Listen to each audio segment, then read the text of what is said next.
আসসালামু আলাইকুম। ডায়ালগের ক্লাসে তোমাদের সবাইকে ওয়েলকাম জানাচ্ছি। সো আজকের ক্লাসটা তোমাদের জন্য খুবই গুরুত্বপূর্ণ, ঠিক আছে? সো তোমরা অনেকেই রিকোয়েস্ট করছো যে ডায়ালগ আমরা কিভাবে লিখবো, ডায়ালগ আমাদের কমন পড়ে না, ঠিক আছে? আচ্ছা, তোমাদের ডায়ালগ কিন্তু মোটামুটি 4টা টাইপ আছে, ঠিক আছে? এর থেকে 2টা টাইপ সবচেয়ে বেশি আছে, অর্থাৎ ব্যাড সাইড রিলেটেড আছে আর একটা হচ্ছে গুড সাইড রিলেটেড, ঠিক আছে? ওকে, আচ্ছা, এখন ব্যাড সাইডের বাইরে যেগুলো আছে ডায়লগ, একটা কথা মাথায় রেখো, ব্যাড সাইডের বাইরে যেগুলো ডায়লগ আছে ওগুলো গুড সাইড রিলেটেড এর মধ্যে পড়ে যাবে, ঠিক আছে? তোমার ওইভাবে চিন্তা করে বানিয়ে লিখতে হবে, কারণ ডায়লগ কিন্তু কখনোই কমন সরাসরি আসে না, এটা মাথায় রেখো। ডায়লগ সরাসরি কমন কখনোই পাবা না তুমি, এই জন্য তোমার বানাইয়া লেখার যে টেকনিকটা এটা তোমার ভালোভাবে জানতে হবে, ঠিক আছে? আচ্ছা, তাহলে দেখো, এমনিতেও তোমাদের এবছর তো জানো যে পরিমাণ যে কড়াকড়ি হচ্ছে, ঠিক আছে? সো তোমাদের কমন পড়ার নিশ্চয়তা খুবই কম, ঠিক আছে? এই জন্য বানিয়ে তোমরা কিভাবে লিখবা ওই টেকনিকটা তোমরা একটু ভালোভাবে শিক্ষা যাও। ওকে, তোমরা একটু সবাই একটু খেয়াল করো, এইটা আমি মূলত লিখছি হচ্ছে গুড সাইড রিলেটেড, ঠিক আছে? আচ্ছা, খেয়াল করো, তোমাদের কোশ্চেনে তোমরা দেখবা যে লেখা থাকবে যে সাপোজ মাহি, কণিকা, ঠিক আছে, অথবা রহিম, করিম, ঠিক আছে? আচ্ছা, তাহলে যেটাই হোক, তোমরা তো জানো যে কোশ্চেন কিভাবে পড়ে, যেটাই হোক অনেক সময় মাই সেলফ লেখা থাকে। এখন তোমরা বুঝো না যে মাই সেলফ এই জিনিসটা কি। মাই সেলফ অর্থ নিজের সম্পর্কে, মানে নিজে, তুমি নিজেকে রিপ্রেজেন্ট করবা ওই মাই সেলফ দিয়া, ঠিক আছে? তোমাকে নিজেকে বোঝায়, নিজের সম্পর্কে বলবা। ওকে, তাহলে দেখো, ধরো মাহি আছে আর কণিকা আছে, তাহলে আমি মাহি আর কণিকা দিয়ে লিখলাম। তোমার কোশ্চেনে অন্য নামও থাকতে পারে, ঠিক আছে? তোমার কোশ্চেনে যে নামটা থাকবে ওই নামটাই তুমি ইউজ করবা, ঠিক আছে? সেটা মাই সেলফ হোক আর মাহি হোক, কণিকা হোক, রহিম হোক, যদু হোক, মধু হোক, কদু হোক, যাই হোক সেটা তুমি ইউজ করবা। তাহলে দেখো মাহি, তাহলে মাহি কি বলছে? গুড মর্নিং, অর্থাৎ শুভ সকাল, হাউ আর ইউ। আচ্ছা, মাহি কাকে গুড মর্নিং বলছে? কণিকাকে বলছে, ঠিক আছে? তারপর কি বলছে? হাউ আর ইউ, মানে তুমি কেমন আছো। তাহলে কণিকা আবার দেখো কি বলতেছে, কণিকা বলতেছে গুড মর্নিং। গুড মর্নিং এর অ্যান্সারে কি বলছে? Good morning. আবার শুধু মর্নিং বললেও হয়, একই কথা। আই এম ফাইন, মানে আমি ভালো, এন্ড ইউ, এবং তুমি। আমি তো ভালো আছি, এবং তুমি প্রশ্ন করছে। যখনই তোমাকে কোশ্চেন করবে তখন সাথে সাথে তুমি এই যে কোশ্চেন মার্ক অর্থাৎ প্রশ্নবোধক চিহ্নটা তোমার দিতে হবে। ওকে, দেখো আবার মাহি আবার কি অ্যান্সার দিছে যে আই এম অলসো ফাইন, মানে আমি কি সর্বদা, মানে সবসময় কি ভালো থাকি। আর ইউ ফ্রি নাও, তুমি কি এখন ফ্রি আছো? আচ্ছা, সে কি বলছে কণিকা? যে ইয়েস, হ্যাঁ। হোয়াই, কেন? হ্যাঁ, কিন্তু কেন? আচ্ছা, তাহলে মাহি কি বলছে দেখো, actually I want to talk with you about an important matter.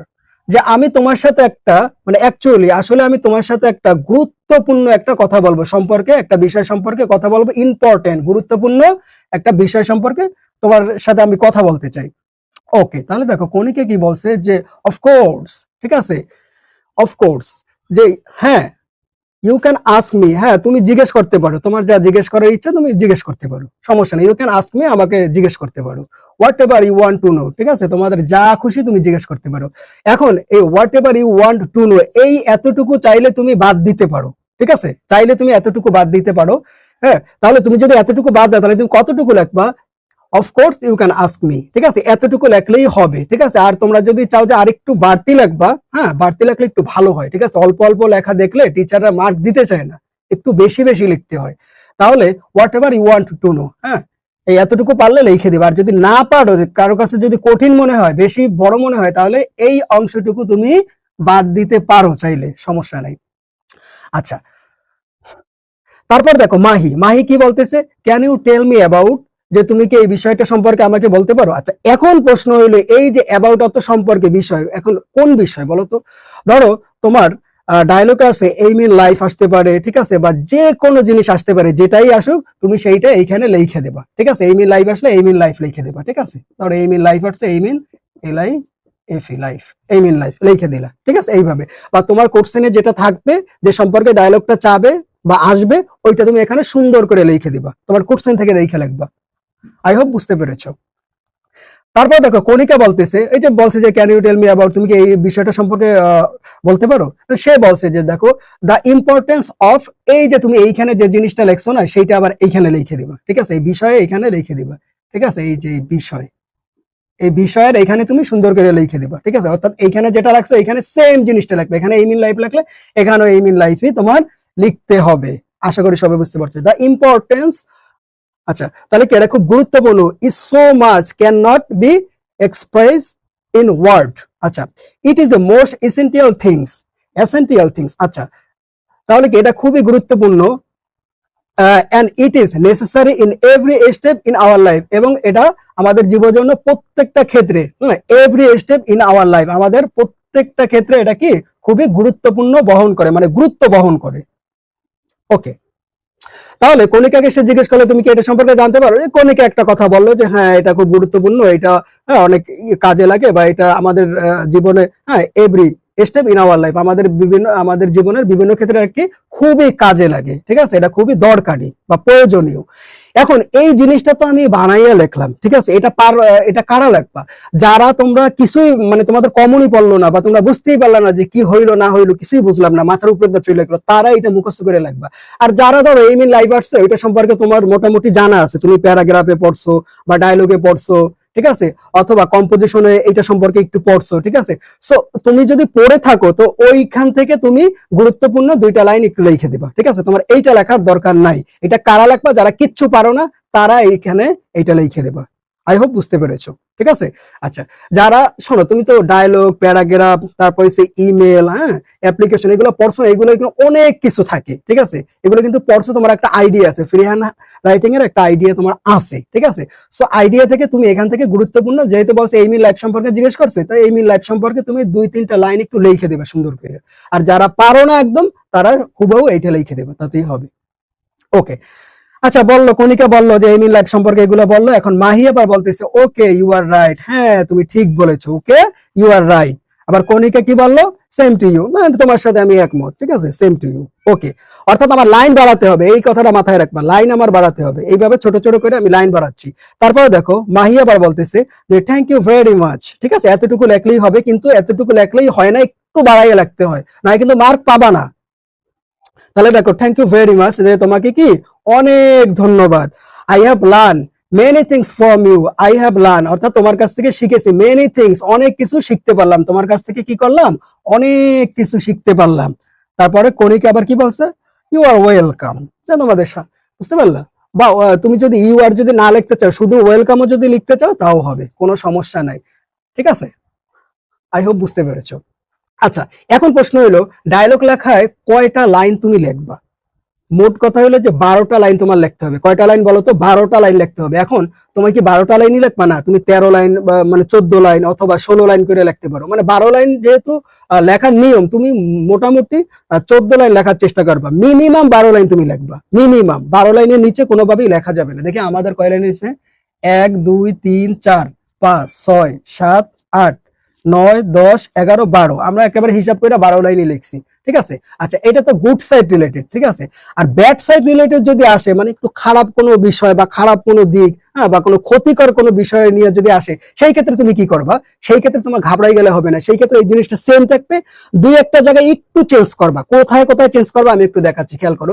এই যে গুড মর্নিং যা আছে same, actually I want to talk ইউট এই সেম জিনিসটা থাকবে, এই পর্যন্ত সেম জিনিসটা থাকবে, ঠিক আছে, একই থাকবে, গুড সাইড ব্যাড সাইড একই জিনিস থাকবে, ঠিক আছে, একই জিনিস থাকবে এই পর্যন্ত।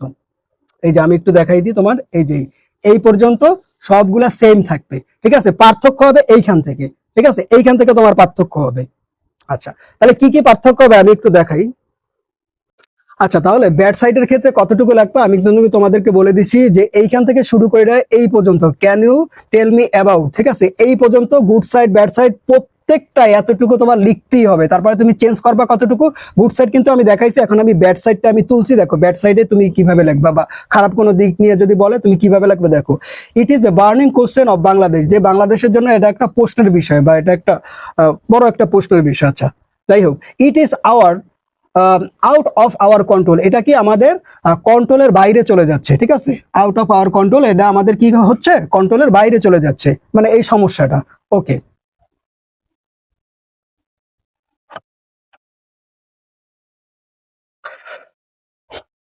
তারপর দেখো, it hampers of the development of our country, ঠিক আছে, এই এতটুকু তুমি লিখে দিবা। যে মাহি আবার বলতেছে যে how can we solve it, তাহলে এটা কিভাবে আমরা সলভ করতে পারবো, বা এটা কিভাবে আমরা সমাধান করব। কণিকা আবার বলতেছে যে only government can not solve this problem, শুধুমাত্র সরকার মানে গভর্নমেন্ট মানে শুধুমাত্র সরকারই এই সমস্যাটার সমাধান করতে পারে, ঠিক আছে। ওকে, তারপরে যা আছে সেম জিনিসটা লিখে দেবা। ওই যে গুড সাইড রিলেটেড ডায়লগে আমি যে দেখাইছিলাম না, ওকে ইউ আর রাইট, ঠিক আছে, অথবা ইয়েস ইউ আর রাইট, এটা তুমি লিখে দিবা।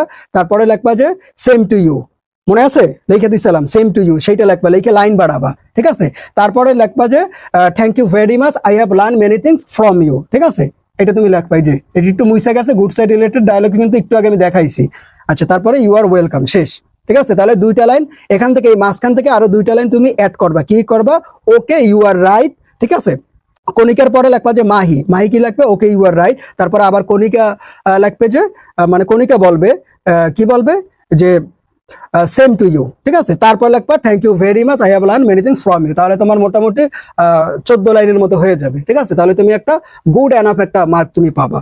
ওকে, এখন প্রশ্ন হইলো যে এই যে জিনিসটুকু আমি যে এই যে বানাই রাখলাম, it is a burning question of Bangladesh, ঠিক আছে, এইটা তো কারা লিখবা? যারা পারতেছো না, না বুঝতেছো না, বা কমন পড়ে নাই, তারা এটা লিখবা। আর যারা মনে করো যে টপিকের উপর তোমার এই ডায়লগটা আছে ওইটা সম্পর্কে তোমার একটু আইডিয়া আছে, ওই ব্যাড সাইড বা ওই খারাপ দিকটা সম্পর্কে তোমার একটু আইডিয়া আছে, তুমি লিখতে পারবা।